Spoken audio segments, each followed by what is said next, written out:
never really remember the beginning of a dream, do you? You always wind up right in the middle of what's going on.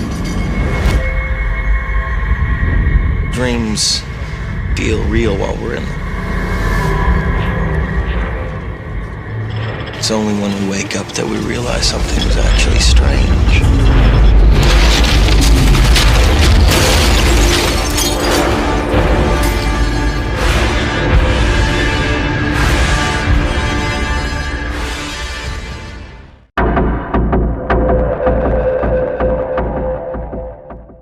You know, the idea of dream analysis, I suppose, is one of perhaps Freud's major contribution to modern Western thought. The idea was there was something to dreams. And I suppose what Freud did is said, hey, look, isn't it strange? We have this whole other form of thought that we engage in at night, and it speaks in a language that we don't really understand. And so what the hell is that? And you can say, and many modern people do, dreams are of no significance, or even that they're random processes, which is an absurd proposition, obviously, because they're whatever they are, they're obviously not random. So Freud's idea was that there was something in dreams that was informative. So now he had a method for extracting out from the dream what the dream purported to represent. He concluded that dreams were essentially wish fulfillments. A dream at night is like the movie that you play in your head. And it's not unreasonable to note as well that the dreams that you have at night bear a relationship to the daydreams that you have during the day. It's a form of cognition. It seems like an involuntary form of cognition. Thank you very much. Inception. Now, before you bother telling me it's impossible. No, it's perfectly possible. It's just bloody difficult. Interesting. Arthur keeps telling me it can't be done. Arthur. You still working with that stick in the mud? He's good at what he does, right? Oh, he's the best. He has no imagination. Not like you. Listen, if you're going to perform Inception, you need imagination. Let me ask you something. Have you done it before? We tried it. We got the idea in place, but it didn't take. You didn't plant it deep enough?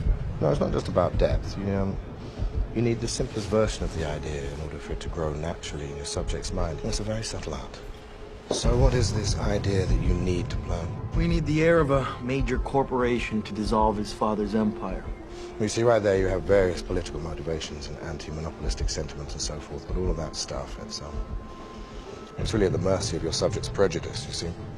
And what you have to do is start at the absolute basic. Which is what? The relationship with the father.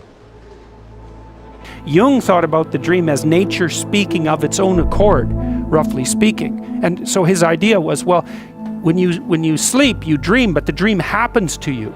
It's not something that you create the way that, and you don't even think about creating it. Because I might say, well, what are you thinking about? And you'll say, I'm thinking about whatever it is, and you'll take credit in some sense for thinking that because it seems like a voluntary activity. But what happens at night is that you think, but you think involuntarily. And so what Jung would say is that means that something is thinking in you. What are those things? And what are they thinking? And why are they thinking it?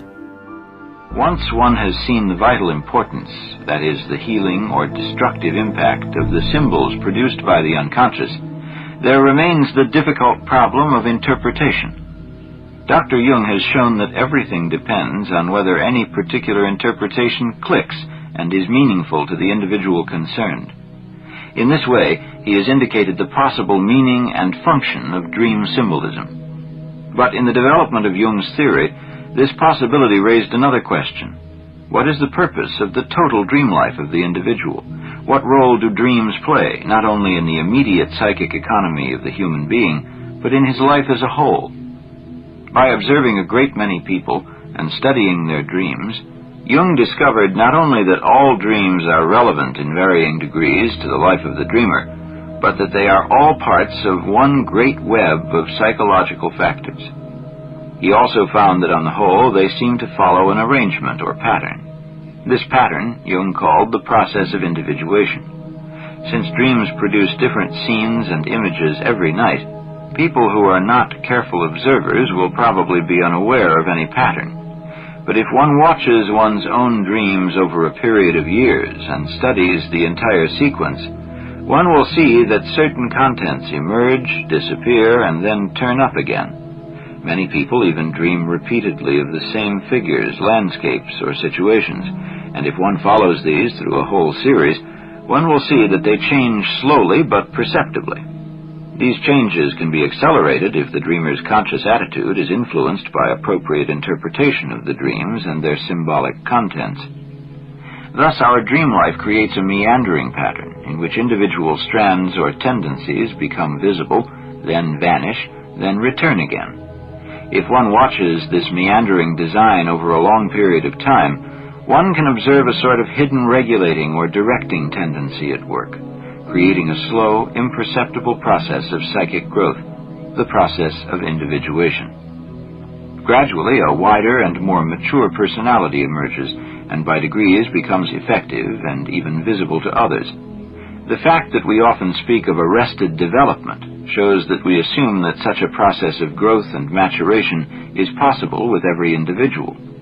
Since this psychic growth cannot be brought about by a conscious effort of willpower, but happens involuntarily and naturally, it is in dreams frequently symbolized by the tree, whose slow, powerful, involuntary growth fulfills a definite pattern. The organizing center from which the regulatory effect stems seems to be a sort of nuclear atom in our psychic system. One could also call it the inventor, organizer, and source of dream images. Jung called this center the self, and described it as the totality of the whole psyche, in order to distinguish it from the ego, which constitutes only a small part of the total psyche. The self can be defined as an inner guiding factor that is different from the conscious personality, and that can be grasped only through the investigation of one's own dreams. These show it to be the regulating center that brings about a constant extension and maturing of the personality. But this larger, more nearly total aspect of the psyche appears first as merely an inborn possibility. It may emerge very slightly, or it may develop relatively completely during one's lifetime. How far it develops depends on whether or not the ego is willing to listen to the messages of the self.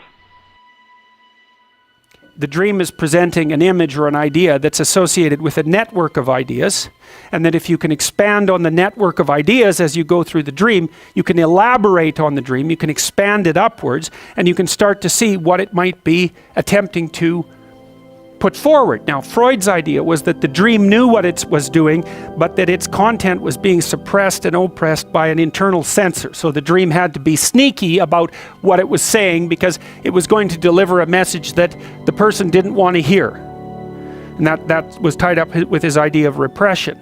But that's not Jung's idea. See, Jung's idea was different. He said, no, the dream is trying to tell you what it's trying to tell you as clear as it can. That's just the best it can do. And so you could think of the dream, and this is, I believe, the right way to think about it. The dream is the birthplace of thought, the same way that artists are the birthplace of culture. It's exactly the same process. It's that your mind is groping outward to try to comprehend what it has not yet comprehended. And it does that first by trying to map it onto image. And it's doing that in the dream, and it's somewhat incoherent.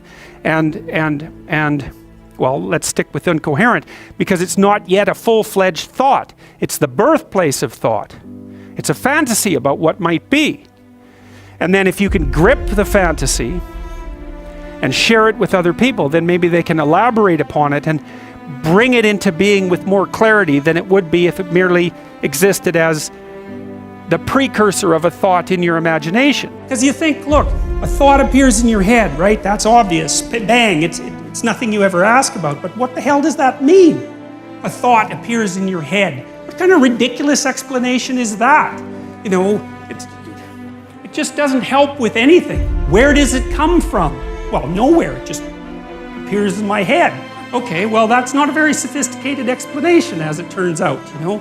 And so you might think that those thoughts that you think, well, where do they come from? Well, they're often someone else's thoughts, right? Someone long dead, that might be part of it. Just like the words you use to think are utterances of people who've been long dead. And so you're informed by the spirit of your ancestors. That's one way of looking at it. And your motivations speak to you, and your emotions speak to you, and your body speaks to you. And it all does all that, at least in part, through the dream. And the dream is the birthplace of the fully articulated idea.